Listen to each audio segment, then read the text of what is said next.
안녕하세요. 이박채 법률센터의 박성민 변호사입니다. 네, 아시아공제 윤진근 PD입니다. 보통 연말연시가 되면은 여러 기관에서 세액 소원에 대한 설문조사를 많이들 하시더라고요. 꾸준히 상위권에 랭크되는 것으로 복권 당첨, 로또 당첨 이런 것이 있어요. 그래서 오늘은 복권 얘기를 좀 해볼까 합니다. 복권 직접 사보신 적 있으세요? 진짜 최근에 한번 사봤거든요. 5게임을 샀거든요. 근데 5게임 통틀어서 숫자가 2개를 맞은 거예요. 그래서 제가 웃고 있는 것이 그런 당첨 스코어가 저랑 너무 비슷해서요. 저도 5게임 하면은 그렇게 많은 숫자를 골랐는데도 불구하고 2개 맞고 3개 맞고 그래요.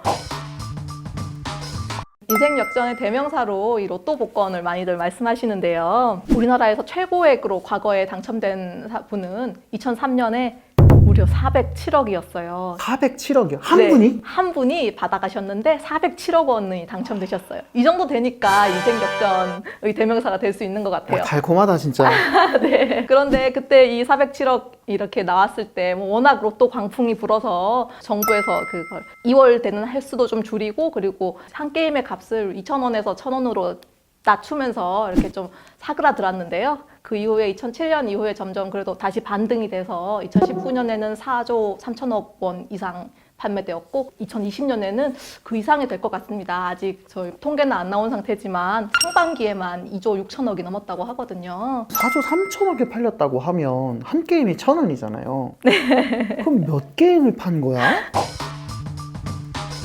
현재 평균 1등 당첨 금액이 어느 정도 되나요? 제가 자료를 조사하면서도 사실 평균 값은 찾아보지 못했어요. 왜냐하면 편차가 너무 커서요. 이 평균 값의 가치, 의미가 조금 적은 것 같아요. 2020년 작년의 경우에 작년 10월에 934회인가? 그때는 당첨자분이 4분 나오셨고 그분은 57억 6천만 원이었어요. 한 분당 당첨액이. 이쯤 되면 정말 어마어마하죠. 근데 그에 비해서 작년 5월쯤인가 910회의 당첨자분은 1등 당첨자가 21명, 21명이 나왔고 진짜 많이 나왔네. 네네. 그러면 당첨 액수가 확실히 줄어들어요. 9억 4천만 원밖에. 사실 이것도 엄청 큰 액수지만 57억 6천만 원 듣다가 9억 4천만 원 들으니까 조금 작아 보이잖아요.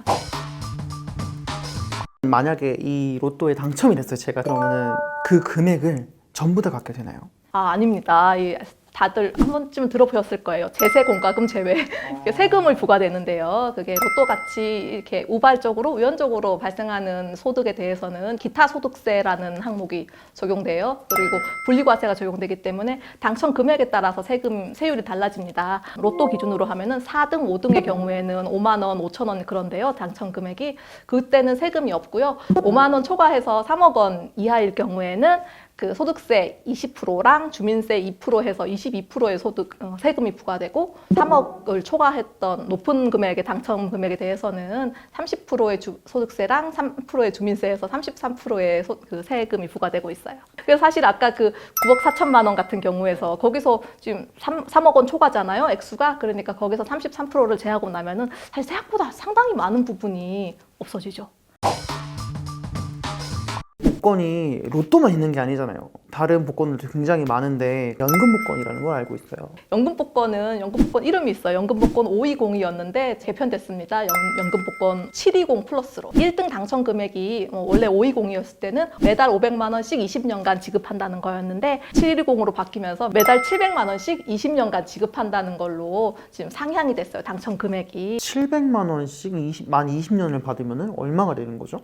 예, 그러면 산술적으로는 16억 8천만 원이 됩니다. 이게 더 큰데? 엔간한 1등 로또 당첨금보다 클 수도 있어요. 이게 더 커요 지금. 네. 그리고 이게 세금 부분에서도 좀 다르거든요. 연금복권의 경우에는 총액 기준이 아니라 그 지급받을 때 그 기준으로 세금을 가져가는데요. 그렇게 되면은 3억 원 이상이 아니기 때문에 소득세 20%랑 주민세 2% 해서 22%만 세금 을 납부하시면 되기 때문에 로또 같은 기준으로 하면은 16억 8천만 원을 받을 경우에는 33%를 소액으로 납부하게 되는데 그 경우에는 남은 차액이 11억 원?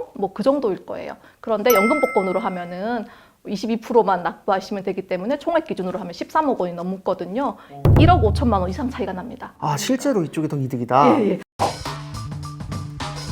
근데 만약에 어떤 회사의 상사가 동료들한테 다 로또 복권을 사준 거야. 근데 그 중에 한 명이 1등이 된 거예요. 야, 그거 다 사줬잖아. 그래서 싸움이 났어요. 그럴 때는 어떻게 해결이 돼요? 사실 이 사람 마음이 이런가 봐요. 이전에 이런 사례가 몇 번 있었어요. 1990 몇 년대. 그래서 2000년에 대법원 판례가 나왔거든요. 다방이 나옵니다. A씨가 가셨어요. A씨가 가셔서 다방 종업원이 B한테 2,000원을 주면서 즉석복권 4개를 사오라고 했어요. 그때 다방에 있던 사람이 손님 A씨, 그리고 심부름 가는 종업원 B, 그리고 다른 종업원 C, 그리고 다방 업주 그 마담이신 D가 있었어요. 네 분이서 이 즉석복권 4장을 각자 하나씩 긁었는데 그중에 1,000원짜리 2개가 당첨됐어요. 그래서 또 2,000원이 나왔죠. 그래서 B가 또 사러 갔어요. 다시 또 4개를 사와서 이 4명이 다시 긁은 거예요. 그런데 이 중에 심부름도 하고 했던 이 B가 긁은 거랑 다방 업주인 그 마담이 긁은 거랑 2개가 2천만 원짜리가 나왔거든요. 총 4천만 원. 이 경우에 사람 마음이 그렇잖아요. A가 돈 낸 내 거다 이러고 그 돈을 샥 본인이 다 먹으면서 다방 업주 그 마담한테는 600만 원 주고 그 종업원 2분한테는 100만 원씩 줬어요. 그랬더니 B 입장은 억울하잖아요. 내가 긁었고 심부름도 내가 갔어. 내가 운 좋은 내 손으로 뽑았다고 이럴 수도 있잖아요. 기분상. 네. 행위잖아요. 왜냐면 B거든. 그래서 B가 이렇게 내 복권, 내 당첨금인데 그 A가 가져가 버린 거다. 그래서 횡령으로 고소를 했는데 대법원에서는 그 같이 복권을 긁은 이 4분 사이에 그 당첨금을 나누기로 하는 묵시적 합의가 있었다. 4명이서 각 4분의 1씩 나눠 가질 권리가 있다는 식으로 판시가 내려졌어요. 로또가 등장한 다음에 다시 생겨난 이 판례는 2010년에 나온 거였는데 A씨가 이 여동생의 남자친구인 B씨한테 뭐 로또 복권을 주셨나 봐요. 그런데 그게 5만 원에 당첨이 됐어요. B씨가 아마 생각보다 고액이라 다시 돌려주셨나 봐요. A씨는 그 여동생 남자친구 거니까 한테 받은 거니까 좀 더 시원하게 이걸 뭘 또 주냐, 내가 또 다시 로또 사주겠다 하고 그 5만 원에 10,000원을 더 붙여가지고 6만 원어치 로또를 사서 B씨한테 다시 줬대요. 줄 때는 이미 사실은 당첨 추첨이 된 상태였는데 보통 그렇잖아요. 확인 안 하고 그냥 주는 경우 있잖아요. 확인 안 하고 준다고? 확인했으면 줬을 리가 없어요. 이게 1등으로 당첨돼가지고 당첨금이 28억, 그 세금을 제해도 19억이 된 거예요. 그래도 이 B씨가 그때만 해도 그래도 좀 넓은 마음으로 복권을 준 A씨랑 본인 여자친구인 A씨 동생한테 각각 4억 원씩 주기로 합의서를 작성해 줬어요. 합의서까지? 그런데 이후에 A씨랑 B씨 간에 어떻게 진행됐는지 모르겠지만 A씨는 전부 다 내놔라, B씨는 전혀 줄 수 없다. 이렇게 사건이 돼가지고 대전지방법원에서 이게 얘기가 됐는데요. 2심에서는 처음에 주기로 했던 대로 그냥 활공 결정이 났습니다. 그 양쪽에선 받아들였고. 근데 사실 지금 말하는 이런 사안은 다 합의가 있는 거예요. 묵시적이든 명시적이든 합의가 있어서 그 합의의 효력을 인정한 거고, 아까 그 회사 그 선배님 같은 경우는 좋은 마음으로 돌린 거잖아요. 주는 행위 자체가 증여가 돼서 받은 사람에게 받은 복권에 대한 처분권이 생깁니다. 복권을 받으신 분이 만약 당첨되면은 본인이 전부 다 받으실 수 있는 거예요. 주신 선배님이 너 됐으니까 나한테 돌려줘 이러면 말할 권리가 없다는 거죠. 무슨 말씀인지 알겠습니다. 그러니까 만약 PD님께서 누구 다른 사람한테 혹시 복권 줄 일이 생기시면은 혹시 당첨되면 좀 나눠줘? 이런 말 하시고 꼭 답변을 받으세요. 농담인 척이라도 꼭. 만약에 제 지인이 당첨이 됐어요. 너도 가져? 이러면서 돈을 줬어요. 너무 좋은 얘기인데요. 네. 그 돈에 대한 세금을 또 내야 돼요, 저는? 이건 또 다른 문제예요. 이거는 증여세의 문제인데요. 금액에 따라서 좀 세율은 달라지는데 증여세를 내시게 되세요. 세금을 좀 구체적으로 말씀드리자면 1억 원 이하의 경우에는 10% 세금 내시고요. 5억 원 이하의 경우에는 20%, 10억 원 이하인 경우에는 30%, 30억 원 이하인 경우에는 40%, 30억 원을 초과하게 되면은 50%나 내시게 되세요. 근데 진짜 현실성이 없는 게 누가 복권 당첨금을 30억이나 다른 사람한테 주겠어요. 그건 그래요. 제가 이제 어떤 뉴스 기사를 봤어요. 복권을 당첨이 됐는데 찾아가지 않아서 그 당첨에 대한 그 권리가 날아가는 경우가 되게 많다.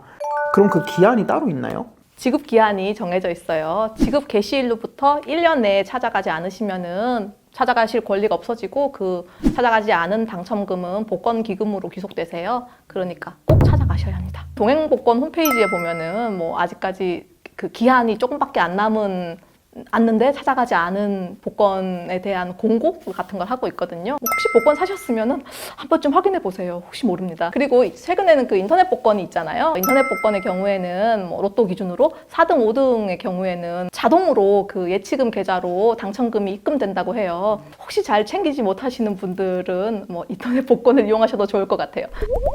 오늘은 복권에 대해서 얘기해봤어요. 꼭 복권이 아니더라도 새해 맞아서 올해는 재물운, 금전운도 아주 넘치는 한 해 되시기 바랍니다. 복권이 된다는 상상만으로도 정말 좋은 기분이 들게 되는데 이 기분을 그대로 가져가셔서 진짜 행복하신 일들 그리고 기분 좋으신 일들 가득한 2021년 되시길 바라겠습니다. 감사합니다. 감사합니다.